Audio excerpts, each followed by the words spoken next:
Hi, welcome to Dad Cave. If you haven't looked at the other episodes, go back and watch the other 3 episodes. In this final episode, we'll talk about all the activities you can do at a campsite, along with some tips and tricks on what you should be packing. So let's get stuck into it. So what to pack? Honestly, I think camping is probably one of the biggest logistical kind of challenges ever. It's just about staying on top of everything and make sure you pack the right things. Generally, what I do for each person is how many days we're staying. If we're staying for 5 days, I try to find 5 days worth of outfit, kind of plus 2 more days. Or I know my son generally gets a bit grubby and kind of dirty, or kind of gets wet from playing with water guns and kind of throwing water balloons and whatnot. So generally we times it by 1.5 or even times 2 sometimes, depending on if we have the space. So it's really up to you depending on how you and your kids are, but generally I try to figure out what occasion works for you and then just stick to that. So making sure you have enough clothes. Definitely a tip is, if you know it's going to be raining, bring 2 waterproof jackets, because especially when it's raining, it's not going to dry that quickly. So once you have one off, at least you have another water jacket as a spare as well. Especially if you do know it's raining, make sure you pack all your clothes into waterproof bags. There's heaps out there on the market, and they generally will save all your clothes, because no one wants wet clothes, do they? So I guess next, I'm not going to go through literally everything that you should be packing, but generally pack for the weather. Biggest thing for us, and most importantly, is bring a first aid kit. With kids around, you don't know whether they're going to be kind of having some scraped knees on the bike, or kind of tripping, or you just don't know what will happen. So generally we always have a first aid kit on site, along with medication. So we don't know what will happen throughout the night, so we always kind of bring some kids' medications, and of course some Zyrtec as well, some antihistamines in case they have an allergy or get bitten by something, or even rub into some shrubs that just doesn't react well with them either.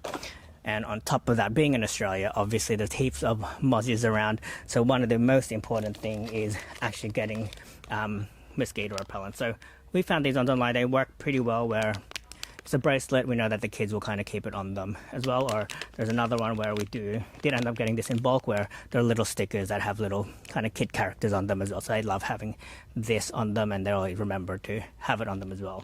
So I think it's probably the most important thing, whether it's kind of summer or winter or whatnot. There's usually some mozzies around, so generally having this. I don't have it around us now. I think it's hanging on the marquee at the moment, but we do have an electric mosquito repellent as well, that we do have as extra protection as well, because nobody wants to get some mozzies biting them either. And I guess some other things that we should be packing. This is an extra one, of course. This is little kind of fire, the campfire kind of changes as well. They work brilliantly. We'll show some footage of that, where you chuck it in and the fires change colors. The kids love it. They just chuck it straight in, and it's it adds to the excitement of camping. But definitely don't cook over the cooked fires, because it is generally a chemical reaction, so you don't want any of that on your food either. Some of the other things that are important is the trusty torch. So lighting is super important, especially at night.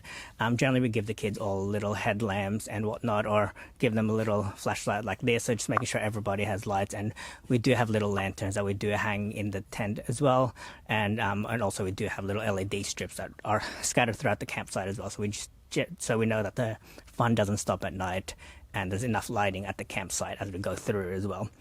And lastly, for this kind of portion is, we mentioned before, some of the activities you can do is have a movie night. The kids love it. So this is the little kind of movie projector that we have. It's not a must-have, but generally a really good nice to have. So kind of cooking some popcorn on the campfire, and then also having a nice little movie night. But also if the footy is on as well, it's not really good to kind of project it onto the screen as well, and by the campfire watching some footy. Nothing beats that. Oh, something I forgot, probably the most important thing living in Australia, is make sure you wear sunscreens and have a hat and proper kind of clothing for the weather. So if it's going to be really hot, make sure you have sunscreen on. Make sure you have aloe vera in case anyone gets sunburn and whatnot. So depending on what the weather is, make sure you kind of you're just prepared for what weather comes, whether it's raining or windy. Or so we've talked about more or less a lot of the summer and the nice weather kind of camping. I guess the biggest one is going winter camping. It's beautiful. You can have a campfire and whatnot. I guess the two of the biggest hacks that I can recommend is have thermals. Have a lot a lot of thermals. It's something that you can keep piling on, and also you know that the kids and yourself will remain nice and warm. Make sure they're rated as well to kind of certain degrees. Yeah, I guess the warmer the better, especially if you are looking to hit kind of 0 degrees or even lower as well. Something that we found super useful, take no electricity so we can do it fully off the grid, are hot water bottles. We do have a little lamp case for this, but I think it's in the wash at the moment.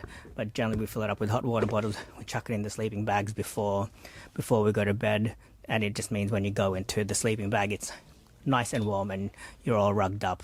Because I think the number one thing in the cold is to get warm through the campfire and whatnot, and stay warm. Once your body temperature starts decreasing, that is the hard part where you do need to start kind of trying to warm yourself up.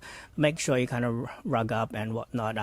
There are kind of campsites out there that do have powered sites, so if you do want to use kind of a little AC unit or like a whole heater unit, feel free to do that. We generally don't do it. I find that it kind of dries up the air as well, so we found that this solution works well along with a really greatly rated sleeping bag as well. We find that combination works, and make sure you have a beanie. Now on to the activities that you should be doing.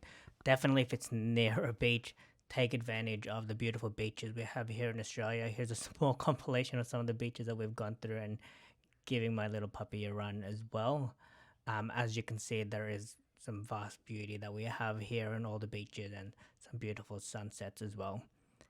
Also, if you do have the opportunity, depending on where you're staying, if you have a 4-wheel drive, take it out for a spin on the beach itself as well. But make sure you have a permit as well.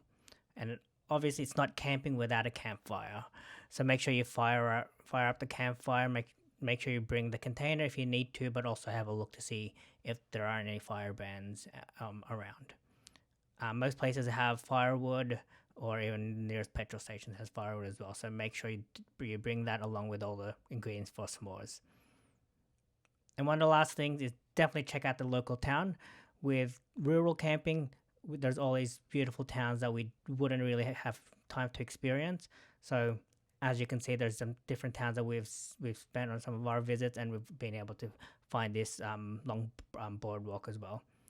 And this isn't a necessity, but if you can get your hands on a little projector, the kids also love having a movie night out in the bush. So hope you guys enjoyed the series, and feel free to comment below with any questions that you guys have, or if anything I missed out on.